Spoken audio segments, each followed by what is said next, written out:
Welcome to a Rice University podcast. For more information about us, please visit our website at www.rice.edu. Thank you very much for coming to this lecture in Sciencia's continuing series on memory. My name is Susan McIntosh, and I'm the director of Scientia. We began our series this year with a talk by Jim Gemmell on the My Life Bits project he developed with Gordon Bell at Microsoft, enabling a lifetime's worth of everything, including video from a camera worn by Gordon Bell, to be stored digitally, annotated, and retrieved at will.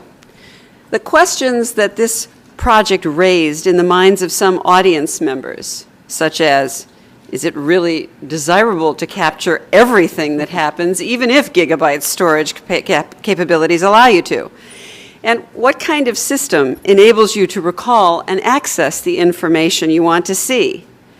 And how does that system end up potentially constraining what is available to be recaptured? Well, these are the kinds of questions that our speaker today works with.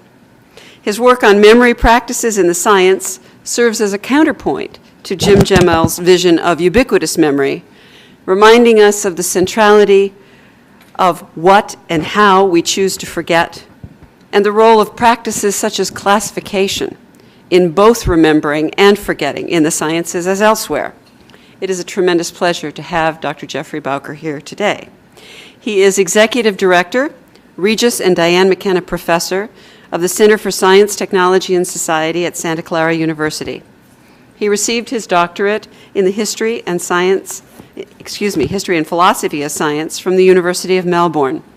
He then worked with Bruno Latour at the Paris School of Mines, which resulted in Science on the Run, his 1994 book about information management and industrial geophysics at Schlumberger, which can be found, as his website instructs, in quality bookshops in airports everywhere. After a period of employment in the School of Library and Information Science at the University of Illinois Urbana-Champaign, he co-authored Sorting Things Out, Classification and Practice, published by MIT Press in 1999, a book on the history and sociology of medical classifications, including diseases, viruses, and race. His most recent book, entitled Memory Practices in the Sciences, about formal and informal record keeping over the past 200 years in the sciences of geology, cybernetics, and biodiversity studies, was published by MIT Press in 2006 and won the 2006 award as Best Information Book 2006 by the American Society for Information Science and Technology, and in 2007 was the winner of the Ludwig Fleck Prize given by the Society for the Social Studies of Science. Dr. Bowker's research interests continue to focus on social and organizational features of emerging scientific cyber infrastructures, and he is at work on his next book, How to Read Databases. He serves on the editorial board of the Information Society, Information and Organization, Metascience, and Social Studies of Science. Please join me in welcoming Geoffrey Bowker speaking on The Forgotten Frontier, Memory and Oblivion in a Digital Age. Thank you.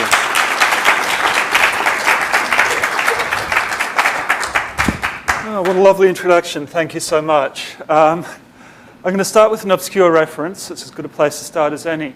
On the Life Bits project, there's a wonderful book by Charlotte Lindy called Life Stories, which is about the way in which people manage their life stories and manage what gets remembered and doesn't get remembered within different contextual settings. So I think it's a very nice antidote to that. But, what happened to the screen? Sydney, is it?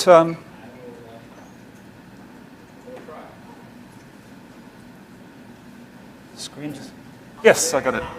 Screen disappeared on me. Okay. I'm going to get through this hopefully in about 40 minutes, covering 5 areas: introduction, memory and its others, trying to see memory as a complex kind of phenomenon and forgetting as a complex phenomenon, not just simply, I remember this, I forgot that. Talk about specifically the archive and classification, the kinds of archives that we've been building over the last couple of hundred years. Classification and historylessness. Historylessness was my own invention. I just so much like Stephen Colbert's truthiness. I wanted a word like that. And then I'll move into forgetting in the archive. Okay, so theme and variations. Start off with a kind of complex bit of prose, which I'll try and unpick for you in the process of this talk. But let me just run through it because it's not something you can just read while I'm talking. Facts about the playthings of lawyers, tops and hoops forever a spin. Alas, the historian may indulge no such idle rotating. History is no chronology, for that is left to lawyers. Nor is it remembrance, for remembrance belongs to the people. History can as little pretend to the veracity of the one as claim the power of the other. Her practitioners, to survive, must soon learn the arts of the quidnunc, spy, and taproom wit, that they may forever continue more than one lifeline back, lifelines again, into a past we risk each day losing our forebears in forever. Not a chain of single lines, for one broken link could lose us all. That's the Library of Alexandria disaster scenario. But rather a great disorderly tangle of lines, long and short, weak and strong, vanishing into the mnemonic deep with only their destination in common. Okay, sort of not obvious what that's about, so let me give you a visual that kind of tells the same story in slightly different ways. This is the Ganges River, is the nice picture in the bottom right. Top left is the origin of the Ganges River. My favorite French philosopher, Michel Serres, has a wonderful evocation of the origins of rivers, because we sort of assume that the origin of rivers, well, that's where the rivers start, and from there you've got the actual arrow of time. You've got the direct flow of events that you can track this river from there right down to its coming out in the ocean. The origins themselves, he points out, though, are not as simple as that. The origin point, the source, is also the end point of a whole series of capillary actions. So there are a million disorderly lines which are feeding into this source, which then will overflow and create this thing that we call a river. So the origin of the river is not at that one single point. The origin itself is lost in this kind of mnemonic deep that Pynchon's talking about. So one of the themes I want to talk about today is both in our own practices and in scientific practices, how should we retain access to this mnemonic deep? In what ways is it useful? And in what ways do we want to avoid it? So memory and its others. This is a slide pretty much about the fact that forgetting is not in a simple relationship with remembering.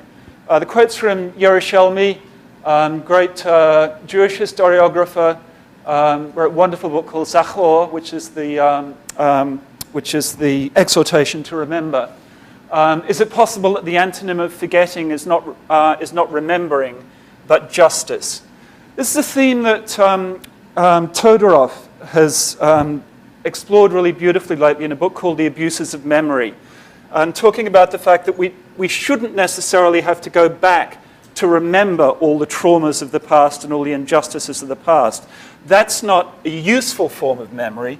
What we should be doing is learning how to forget about these things, but forget about them in a way that is not just casting them into oblivion, but we achieve the justice in our society right now so that we don't need to go back and revisit the wars and the traumas and the deaths of the past. My best built example of this is a war memorial somewhere in England, and I forget where. If anyone knows, please tell me. Where the idea of the war memorial is that it's built on solid ground in a field, and it's got this whole mechanical network underneath it. Over the period of the next 150 years, the war memorial will slowly sink into the ground, disappear underground, and then will be covered over and it will become a natural field again. So saying there is an appropriate level of memory for this sort of event, but memorializing forever is not necessarily what you want to be doing.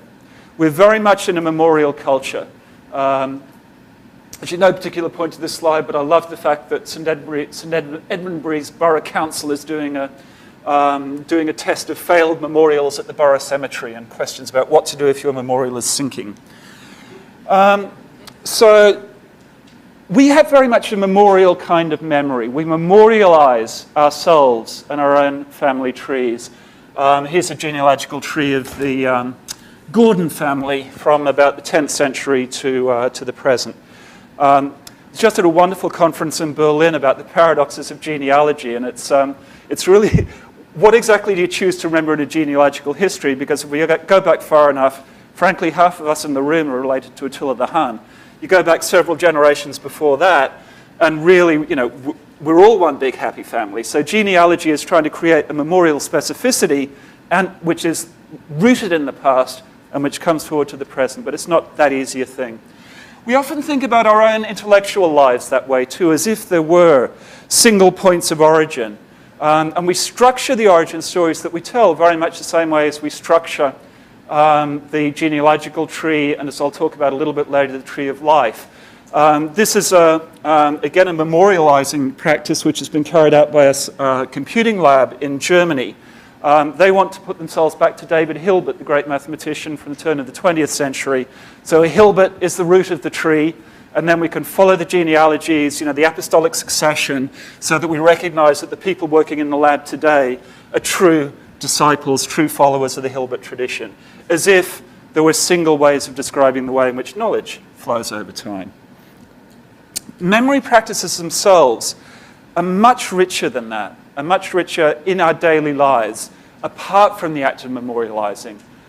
This is a work of kind of conceptual art called a memory map, carte mémoire, in which the memory itself is laid out as along the lines of the English underground, the tube system. The reason I got that up there was I wanted to start thinking about different ways in which we hold memory and different ways in which we hold memory in our lives. Spatiality is really important to holding memory. I feel that most closely for how I get around a city. That if anyone asks me how I get from where I live to my friend's place in San Francisco, I cannot answer that question. Does that mean that I've forgotten how to get there? No, because I know how to get far enough so the next prompt will remind me of the next step of the journey. The next prompt will remind me of the next step until finally I get to close enough to my destination that I actually recognize the street name and the street number. So what's happening there is my memory is distributed spatially, and it's that active spatial distribution is, for me, a fairly good way of holding stuff. And we do that with our built environment a lot. I leave piles of stuff by the door to remind me to take them out in the morning. I organize my office in such a way that some things hit me in the face. So I don't need to hold that in my head anymore. In the awful phrase that computer scientists were using a few years ago, I don't have to save it to disk. So save it to meat. I can save it to the built environment, saving it to meat, saving it to your brain. So I don't have to do that. So memory itself, often very spatial. Halbwachs, great and sociologist, I'll call him, nephew of Durkheim, has this wonderful book about the collective nature of memory. And one of his points is that the ways in which towns and villages are laid out, traditionally in, say, England or France, is they act as mnemonic devices for a certain relationship with the state, certain relationship with the church, and a certain kind of social order. You don't need to have that held in your head. You hold it in your built environment. So memory is about much more, and memory practices is about much more than things that we can store in computers and things that we can save to our own physiology. So, the archive and classification. The premise that I'll be working on in today's talk is very much a premise that I'm borrowing from Lev Manovich at UCSD. Basically, he's arguing that the database is... no, wrong quote. Okay, the actual lead into this quote is a statement by Manovich that the database is a central cultural form of our times. Massively under-realized that way. But if you look at the development of Western civilization over the last couple of hundred years, what we've been very good at and what we've done is create a databasing society, a database society. There's the dream of the encyclopedist, which I'll talk about in a little bit, of databasing all knowledge. I'll talk about both the difficulties and the promises of that.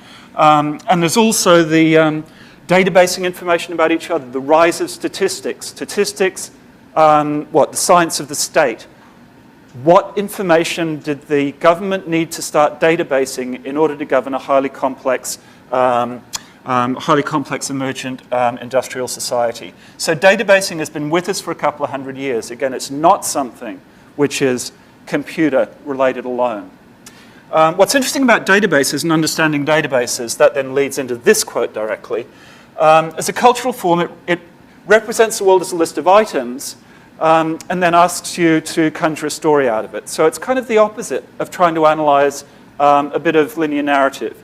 You analyze a textbook, you analyze, say, Joyce's Ulysses, don't even try Finnegan's Wake, but you're doing Ulysses. What you do is your job as a critic is to work out what are the possible underlying structures of this work. And you'll find there are, kind of generally accepted 4 or 5 underlying structures which intertwine very well in Ulysses. The job of reading a database is trying to understand what are the stories that this database can tell, and what stories is it preventing us from telling. And those questions we don't have good cultural skills on right now across the sciences and across the social sciences. Now, one of the great works of the last couple of years that actually dealt with this, and I still think it's one of Derrida's best books, is Archive Fever, or Mal d'Archives, by Derrida. Let me read the quote, and then I'm going to elaborate on it, because it's still not obvious from there. Arche, or the archive, the same as the ark within the synagogue, names at once the commencement and the commandment. This name apparently coordinates 2 principles in one. The principle according to nature or history, there where things commence, physical, historical, or ontological principle, but also the principle according to the law, there where men and goods command, there where authority, social order are exercised, in this place from which order is given. Now, he's actually talking metaphorically, obviously, there about the Ark of the Covenant, but let's spin that out a little bit. The commencement side of the archive. We are in an era of a new archive having been commenced, and that's the archive of digital information. Simplest way of recognizing that was a study that was done 15 or 20 years ago when they first brought in online public access catalogs in libraries. Students who have, or actually, let's not demonize the students, faculty who have access to card catalogs which contain 100% of a university's holdings and online card catalogs that have 70 or 80% will almost invariably go for the 70 or 80%. That which is simple and easy. They will not go back to the card catalogue even though it's got completeness because it's inconvenient. The archive itself creates this sort of, from this moment on, we've got new, better, easier ways of storing, ordering, playing with information, putting it together. So why would you go back to that older form? So it's a de facto kind of commencement. Now, that de facto commencement can often become a legal commencement. N.T. Clancy, in his book I'm going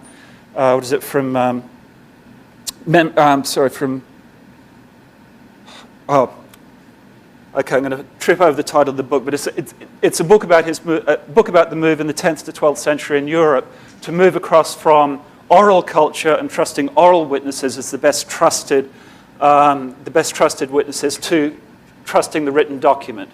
In order to make that move, he points out, by the way, just as we're having to do today in the electronic worlds, you had to create certain kind of technological fixes.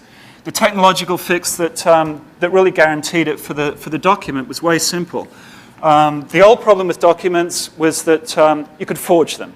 And there was a huge industry in forging documents. So why can I trust a document over the word of the Earl of Sandwich, who swears blue in the face that he has this property right? So what you do is you invent the chirograph. Very simple thing. You write the agreement on 2 sheets of paper where you're both present. You both sign the 2 bits of paper. You tear it in 2, and you've got a unique join. So a very simple technical fix, which actually gives you a means to start trusting this archive.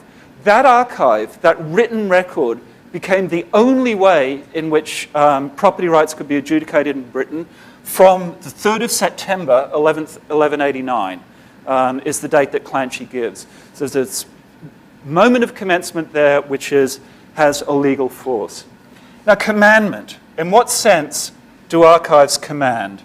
3 ways that I'm going to mention. One is a highly formal way.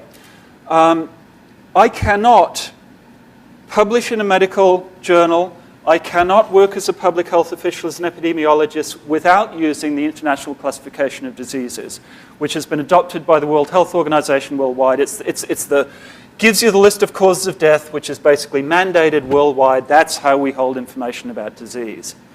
Now, problem about that is it also says there are certain things you cannot say about someone's condition if you're doing public health through the ICD. It's very, very difficult to use ICD categories to tell a story of the relationship between social background and disease, between environmental factors and disease, because it's all about the outcomes. It's not about the causes going in. Certain kinds of theories, the role of stress, for example, in causing cancer. I mean, loads of these really interesting things become very, very difficult stories to tell because we've got the commandment from the archive itself.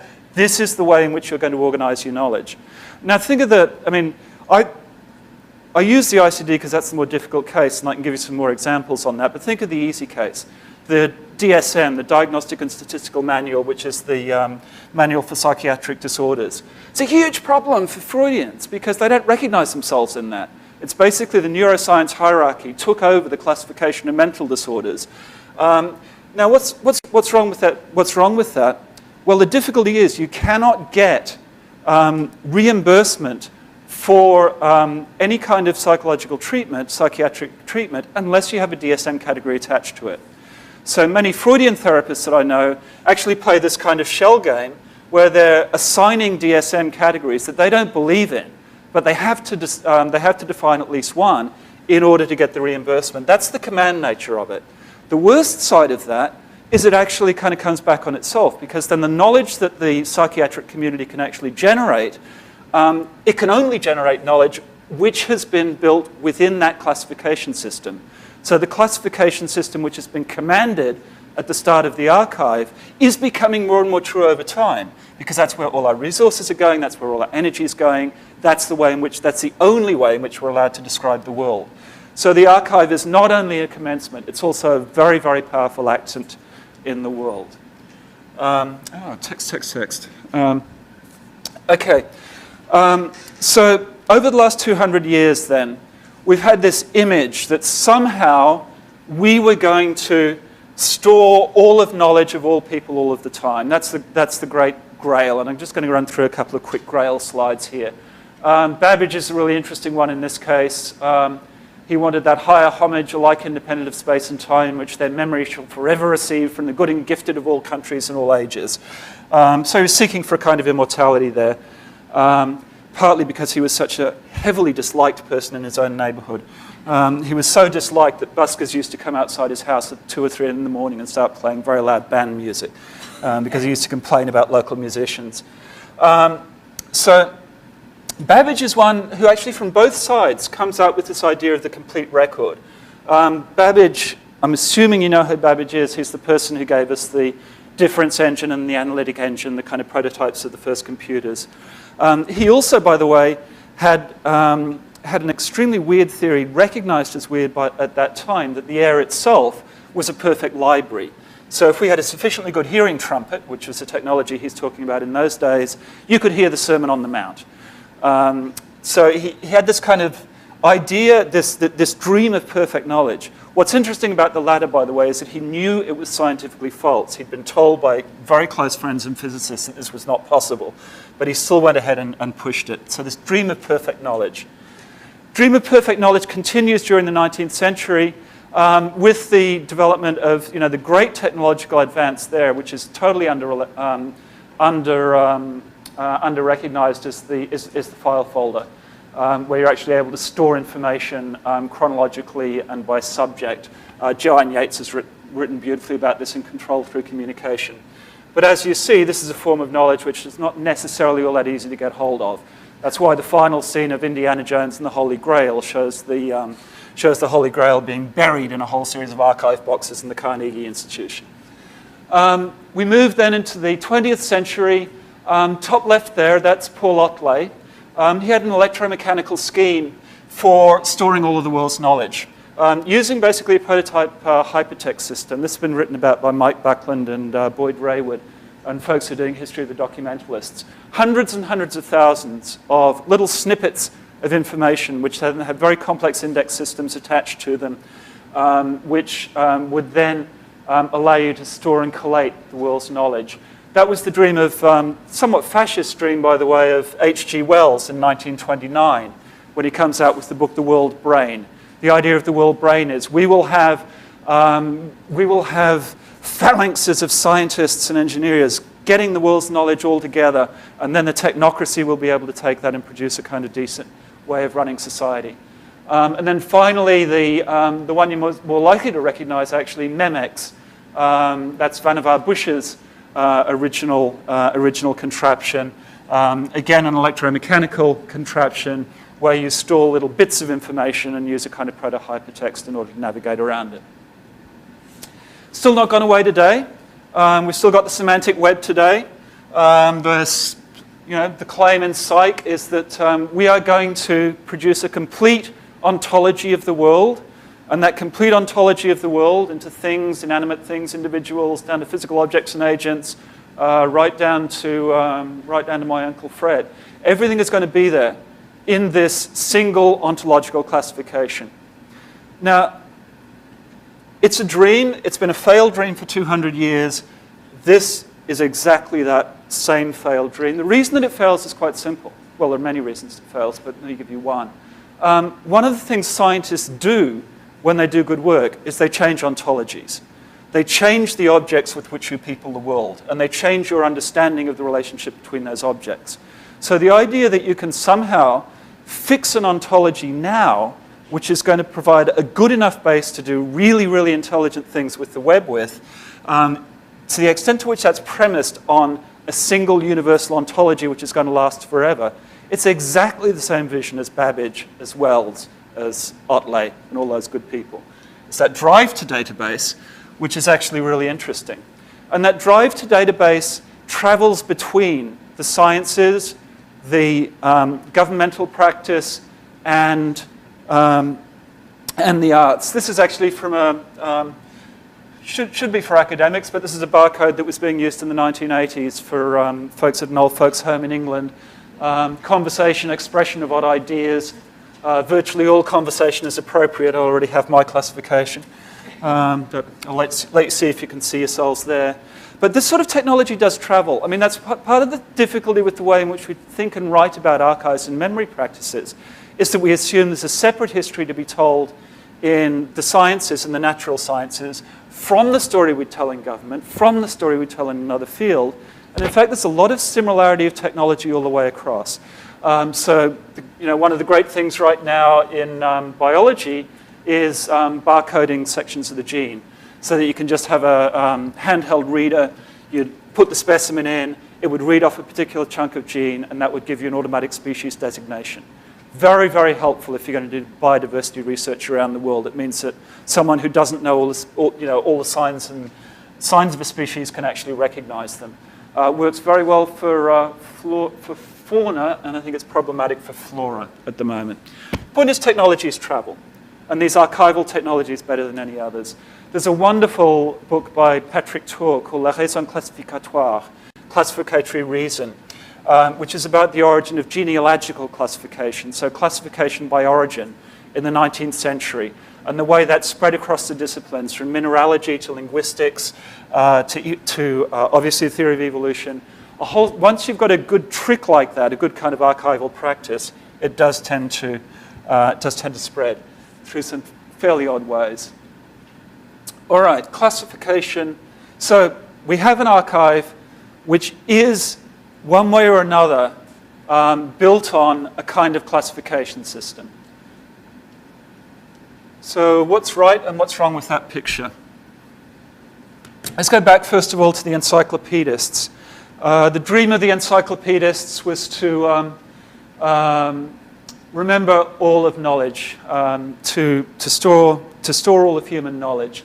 So the forms that they saw it taking were memory, reason, and imagination. Notice they cut imagination a bit short there, but I'm personally happy because memory gets a good ranking because it's got history in there. Now, for someone like Auguste Comte, quote-unquote founder of the discipline of sociology in the 1830s, with his course of positive philosophy. This was a highly problematic moment. He said the problem was we're creating too much knowledge right now. We know too much. There are too many false leads that we've followed in the history of science. So what we should be remembering is not how we made a discovery. What we should be remembering is how we would have made the discovery had we been acting fully rationally. So what's later come to be called rational reconstruction of a theory. What happens to the individual stories in there, the stories of the wrong turns, which is actually really, really interesting as far as trying to learn about scientific practice is concerned, those stories get written out of the archive. What's left are a set of memorials. And in the closing years of his life, Kant was developing the Church of Positive Science with the concrete cult of humanity. And so what's interesting about that was that each part of the year would actually have, getting back to the pagan names and the printing names. So we've got Gutenberg, Descartes, Bichat, Caesar, Archimedes, Aristotle. So earlier in the year is the, getting back to the Greek. So it shows our heritage pretty well. That's how we'll remember these folks, is in terms of their names. And each day of each month, instead of having name days of the saints, we're going to have name days of the scientists. And you can, by the way, from this point, you can already see a problem. I'll draw your attention to the 28th of the month. I forget which month this is. Gall. Gall, inventor of the discipline of phrenology, which is kind of measuring psychology by the shapes of bumps in the skull. Gall, who famously said that women had smaller brains than men, he left his brain to science, as he would, and they cut him up after he died, and his brain weighed less than the average woman. So he's not someone you'd necessarily take all that seriously on any grounds whatsoever. The names of the great scientists change. They're not like the saints. They're not a series of name days that we can just kind of lay down forever. Enough for time here. Okay, I'm going to have to go a little bit quickly through. I'm going to have to go a little bit quickly through the next bit. So, not that I've not been gabbling already, but just don't pay too much attention to the writing on the screen. One of the paradoxes right now of the way in which we think about the world is, well, this whole thing, memory is cheap. We remember everything. We can remember everything. And I think that there's been a real move at the same time over the last couple of hundred years to try and ditch history and ditch memory to the maximum extent possible. I've got my definition of the state as far as that's concerned. It's the state has a voracious desire to collect as little information as it can about you in order to go about its business of suppression, surveillance, whatever governments do. There's a wonderful word for that which Bruno Latour has, which is oligopticon. Instead of the panopticon, governments aren't interested in panopticons, all information all the time. They need to know enough about you along certain set dimensions, and that's the information that gets collected. So we're in the process of ditching a lot of history, and that's happening within a lot of the sciences as well. This is a reference to the unified neutral theory of biodiversity. You can see that they're trying to get a unified field theory in physics. And the point here is that they're trying to say, how little can we know about the past of organisms in order to generate the biodiversity that we have in the world today? And it's often sciences today work that way around. I won't go into too much detail here. This is about a live simulation, Earth simulation. But again, it's what's the minimum amount of history that might be involved. Again, actually, I won't go through that. I just love this one, though. This is actually a patent for creating artificial life, which I see Craig Ventnor has actually done in the last couple of weeks, or claims he has. So we have these ways of organizing knowledge. The genealogical way is a huge one at the moment. I mean, we kind of start with simple one-cell forms, and we go from sponges to loofahs to fungi to athlete's foot. I mean, it's a single way, single branch points, and that's the way in which we generally remember the past, is this kind of tree knowledge going back to the kind of point of origin that I was describing in the past. It's actually my best slide, but I'm not going to stay with it. sort of problematic because within molecular biology today, that particular story doesn't hold all that good a sway. Here's a more recent representation of the tree of life. Sort of like it, you can see human beings at the very top towards the left, they're represented by Charles Darwin sitting in an armchair. So it's a very nice self-referential diagram. But what I want to draw your attention to is what's going on there with viruses, protoviruses, bacteriophages, kind of all that good stuff, which is sort of maybe part of the tree, maybe not part of the tree. There is so much evidence right now for for gene hopping between species, even gene hopping between genuses. Gene hopping, transversal gene transfer certainly does occur. This kind of way of telling the story, again, this kind of archival form, doesn't allow us to see the matrix nature of life. It only allows us to see a particular kind of origin story. It's a commencement, so both a commencement and a commandment about the stories that we can tell. Classification, then, is often a way of forgetting and inducing forgetting. This is a slide from The Usual Suspects, if any of you recognize the film. If you've not seen it, a fabulous movie. The reason I've got it up there is that Lacapede did a famous experiment in the 1870s, a legal scholar, where he had a series of, he had a couple of students break into a lecture hall just like this one, appear to rob someone and run out of the door. Then 2 weeks later, he asked for descriptions of what had happened and what the event was. The answer that he got was not in terms of, they were wearing, blue jackets, Reeboks, whatever, kind of the specifics of it. What he remembered was were the kinds of people that they were. They were classified into such and such, I don't know, young, troubled Irish kid or something like that. So the classification is what is remembered, and all the rest can drop away. We often organize our lives that way, and we often organize many of our practices that way. Classic example for me, is beautiful example, is The Count of Monte Cristo by Alexander Dumas, where the Count of Monte Cristo loses his name. He becomes a number because given the number, given the classification, you already know all that you need to know about him for him to live within the total institution that he's living in. So the classification is a way of not having to remember. This is a point that was actually made explicitly by René Descartes in the 17th century. And classification, all right, I'll give you a second with this one. This is famous memory problem, the Flashbulb Memory. And this is like people trying to remember where they were when Bambi was shot. I was down by the edge of the lake at the time, and I was under a rock getting ready to shed. People are convinced that their flashbulb memories, which are the memories that you hold most strongly in your head. Where was I when JFK died? Where was I when John Lennon died? Well, for me anyway. Where was I during 9/11? Those are things that seem seared into your brain. So Ulrich Neisser in the 1980s does this gorgeous study where he actually gets a cohort of people, it's 80-odd people, and tracks down their flashbulb memories and finds out that something like 83% of them, or it's well over 80% of them, have inconsistencies. They're driving a car they couldn't possibly have been driving at the time. They're with someone they couldn't possibly have been with because they were living in Boston. They were with their brother, but they couldn't be with their brother because their brother was already dead. So what appears to be the most definite and full form of memory is often a very, very tricky one. Now, what that's got to do with classification is that another wonderful concept, again out of Neisser, is the difference between episodic memory. Episodic memory is where you remember what happened in detail. Repisodic memory, or repeat episodic memory, is where you remember a kind of event.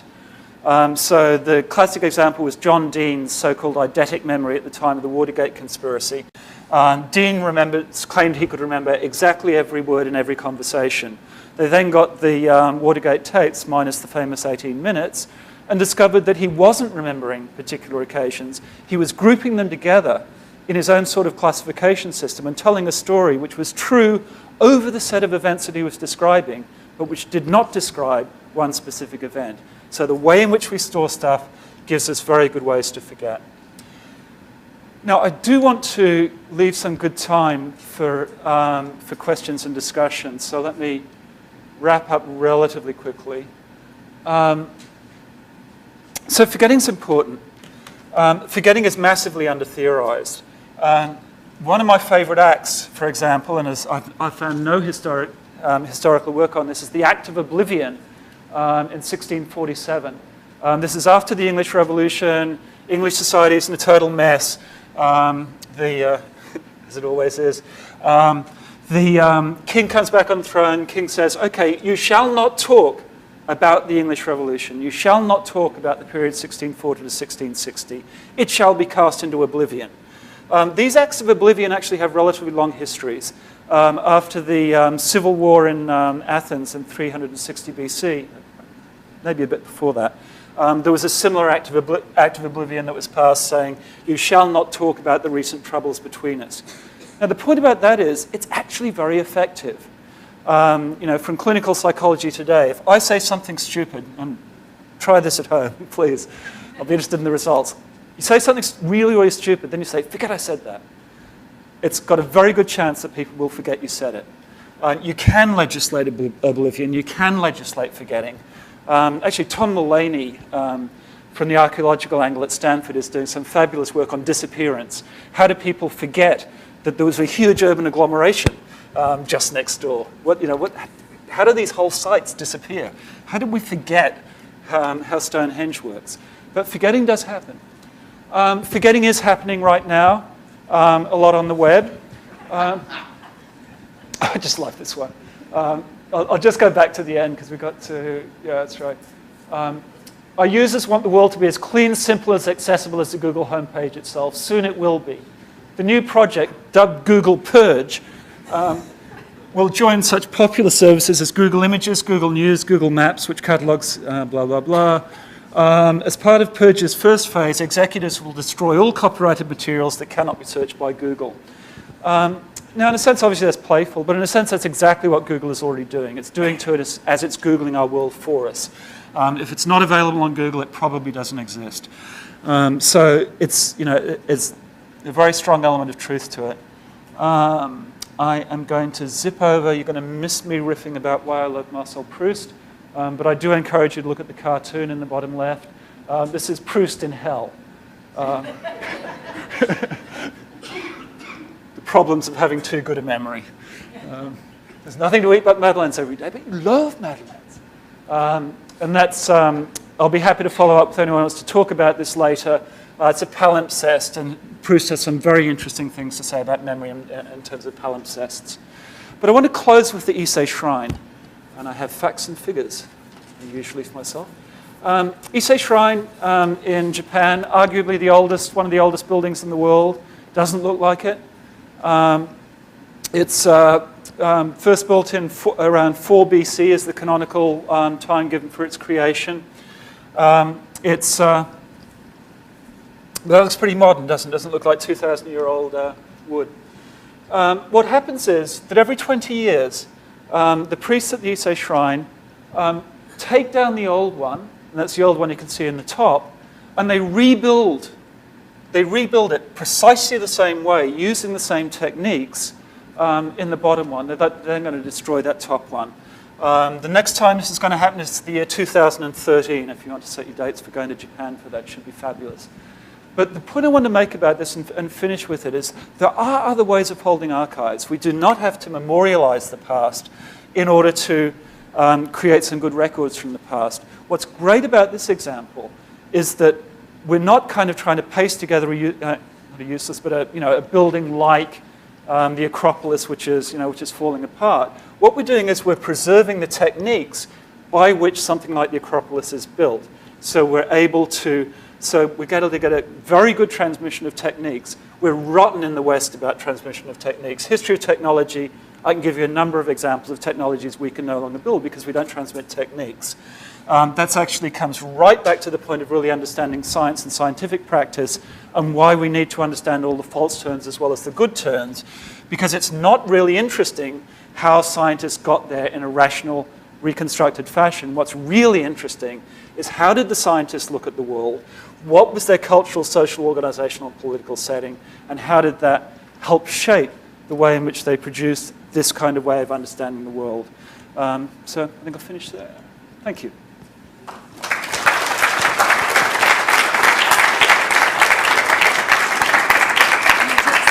Yeah. Oh, wonderful. All right.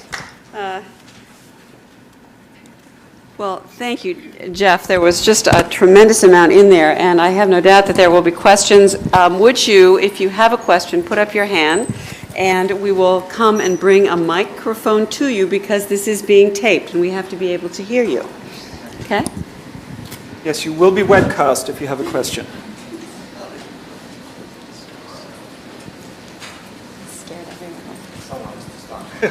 Please. Oh, yeah. Thank you. Thank you very much. Thank you for your rich contribution. You spoke in most cases of conceptualizing and generalizing and so on, but you used pictures all the time. Yeah. So you spoke on the memory only concerning concepts. Mm-hmm. This depends on the fact that our language, natural language, makes use of concepts. But thinking, for instance, you had this picture from the Diderot d'Alembert's Encyclopédie et Art de Raisonner. They are using 3,300 copper plates. Right. What about the memory concerning pictures? I think you omitted this very important part. We cannot catalyze pictures, and Google so has to omit the pictures as long as one cannot transfer that into names. For you can give a name, for instance, Johann Sebastian Bach, and then you will get the pictures, but not as pictures. So what about the pictures and the memory? Okay, what a fabulous question. Let me answer in two parts. First is, very similar processes, certainly in terms of scientific pictures, happened as has happened with standardization in other fields. I had a student a few years ago who was doing a wonderful story of the history of the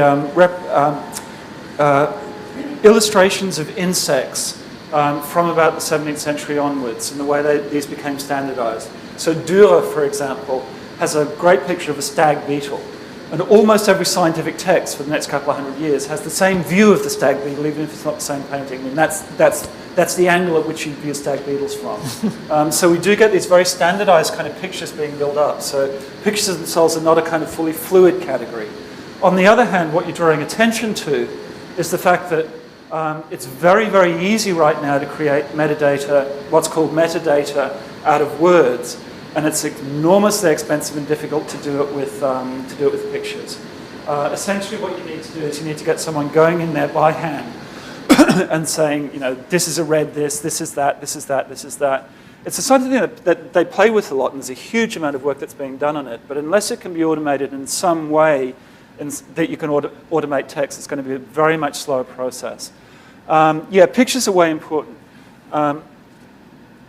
It's interesting. I mean, if you look at the incunabula, you know, that's the books that were created was the first 50 years after the invention of the printing press. Many of those were botanical botanical texts.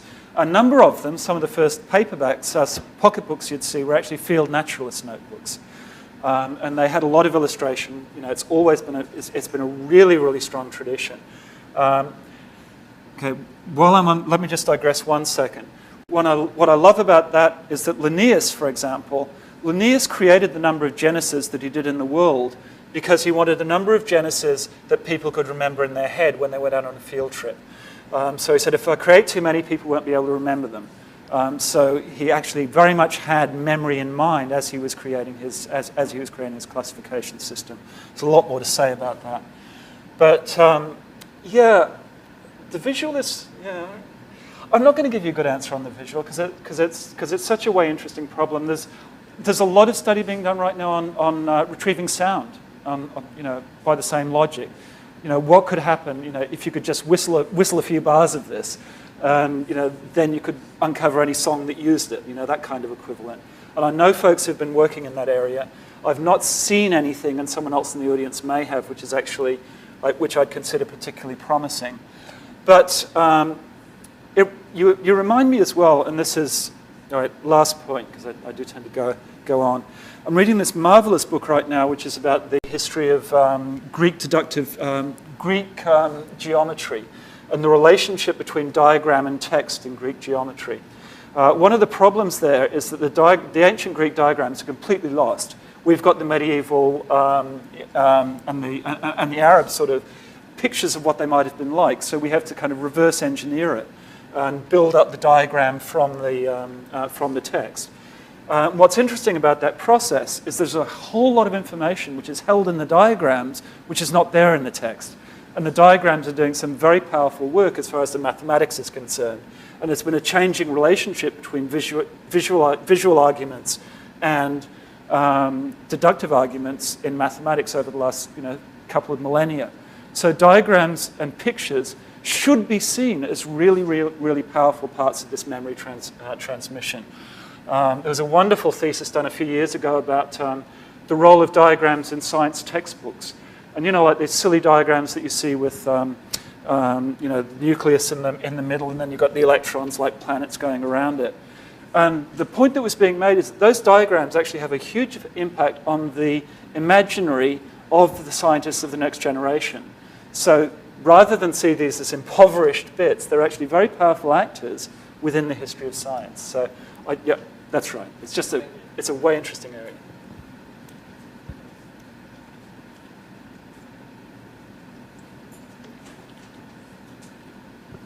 From your comments and from your studies, what would you say about changes in the way we teach and do education?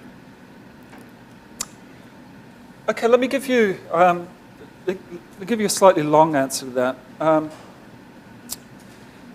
My first study actually was about Schlumberger, which is big in this area. And one of the interesting things that happened with Schlumberger was that they used to have this absolutely fabulous archive, and the archive would be, I just managed to bribe the Shell engineer and get some information about this oil field. I just managed to, this French peasant from around Texas area, he told me about some tests that some other company had been doing.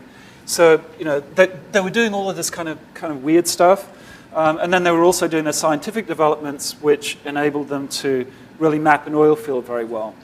Now, what happened about 1934 or something like that was that suddenly they were up against a patent suit, and a patent suit against Halliburton, the great evil Halliburton. I'm sorry, it offends anyone in the room. Sorry, nice Halliburton. They're up in a patent suit, and suddenly their archives changed. Suddenly, we had nothing of anything we might have done to quieten anyone who actually might have invented before us, to work out these really complex things that we were doing with the oil companies. The only record that you see is Schlumberger should have been doing it. Now that for me is one of the fundamental lessons, is that if you go to the average science textbook, you get science as science should be being done. You don't get science as it's actually done. You don't get to learn what kind of fudges are doing, what fudges are permissible, what fudges aren't. Fudging is wrong. People don't fudge, even though Michelson-Morley fudge. So we're not teaching science as it really is. Science is my own love, so I'll answer from within science. We're not teaching the sciences as they're truly practiced. We're teaching them as they should be. And the apprenticeship learning, that learning of as it really is, that still happens. But I was talking actually with Sydney a little bit before about, and with the folks at lunch, about building knowledge infrastructures and education in the developing world. And that's one of the real difficulties, because what gets transmitted right now through MIT OpenCourseWare, for example, is precisely a barbarized version of the way in which scientific changes occur. That barbarized version is not so important when you actually get to be in a lab, visit a lab, and see the way in which scientists actually work. So I think what we need when we teach the sciences is this kind of mix of apprenticeship learning, and the apprenticeship learning is very much the kind of ESA Shrine example I tried to end on, and the conceptual learning. What we tend to do is we tend to say, well, the apprenticeship learning is going to happen by itself, and it won't. And we're not creating the electronic environments in our education for that apprenticeship to be equally as important as the conceptual.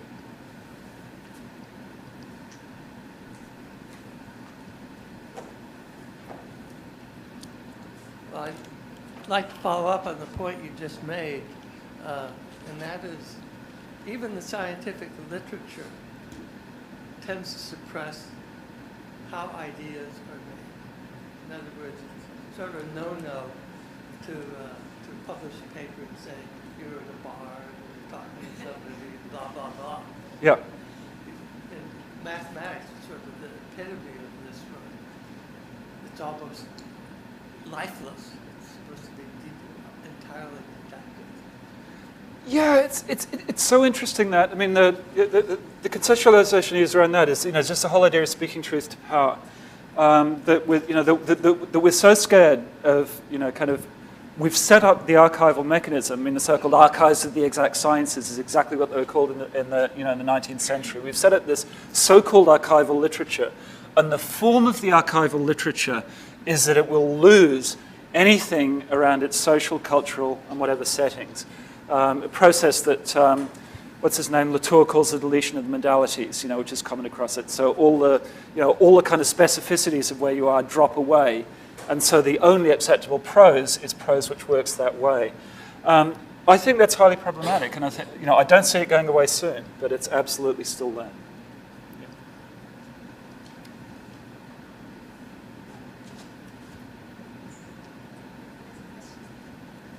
Your very last slide about the rebuilding of the Japanese building reminded me of much of life's process, and also reminded me of the Norwegian effort on the island of Svalbard to, in essence, come up with a botanical archive by preserving seeds. And I wonder if you've looked at this as an archivist, and what you think the strengths and weaknesses are.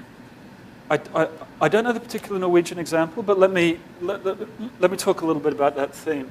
It's actually really interesting. I mean, there's some folks in the biodiversity business, have this dream right now that we can solve the world's biodiversity problems. We just need to instantiate Jurassic Park. All we need to do is store the genetic information in computers. Then when we need species X, we're just going to roll out species X and everything's going to be hunky-dory again. The problem there is, what units are you considering? The unit that's being taken there is the individual, not the ecosystem. Well, ecosystem's a problematic concept, but it's not the deme. It's not the economic community within which the flora and fauna are actually actively interacting.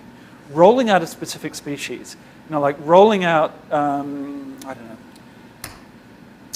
know, I'm going to be terrible on examples, but rolling out just an isolated species and thinking that that's preserving the species is absolutely crazy, as far as I'm concerned. It's a little bit like trying to say, my own theory of selfhood. My own self is kind of smeared over all of the people that I know and all the practices that I engage in the world. To say that myself is that which is contained in my skin. And if you want, there's a wonderful paper by Arthur Bentley, the pragmatist philosopher, called "The Skin, the Philosophy's Last Line of Defense." It's like, because we can protect what's behind the skin. But we don't exist inside our skins, nor do these plants, nor do these animals. They exist in communities. So to the extent to which the preservation effort is so much geared to a particular kind of hierarchical classification system, I think it's totally misguided, as well as being very interesting. I mean, in some ways it's sort of necessary right now. The reason it's necessary is, well, classic example that's given it, if you're going to have a world where you monocrop, for example, corn, then you are going to get viruses which are going to spread and going to destroy whole crops. There are examples right now of Mexican corn, for example, which can actually generate twice a year. And these kind of wild stocks are very, very interesting, and they're under a hell of a lot of pressure and danger right now. So preserving those as a possibility, as a kind of bank of possibilities against environmental disaster, I think is probably a necessity. I just think this particular way of doing it is probably the wrong way to do it.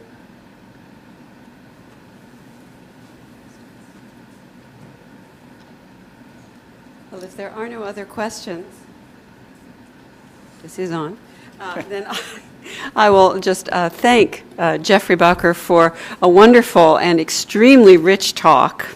And yes.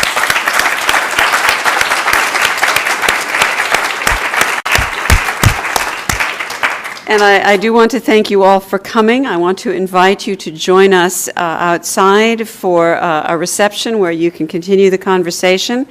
I also want to tell you about our upcoming events. Our next Scientia lecture will be on implicit memory and aging on March 18th. Lisa Geraci is coming in from Texas A&M. And then we have a new program for people who are members of Faculty Club and eat regularly in the Faculty Club.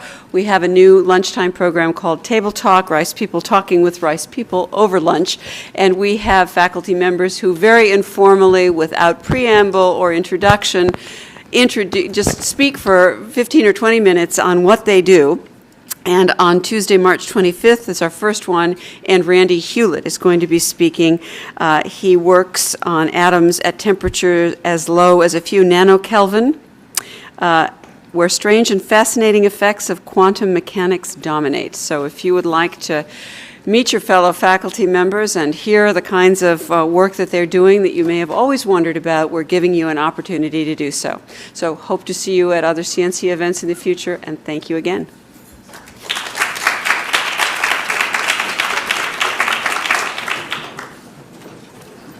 I wish I could do the rest of your series. It sounds fabulous. We do have some good ones, I must say. You know, it was so interesting that you mentioned that shrine, because we had just been talking about it. I'm teaching a course in museums theory and practice, and we talk about heritage and how things get preserved. And again, the stasis model, the flash frame, the freeze frame in the West. Let's just stop it. versus continual renewal. It causes a great deal of problems internationally. This program is protected by copyright and may not be redistributed in whole or in part without the express written consent of Rice University Digital Media Services.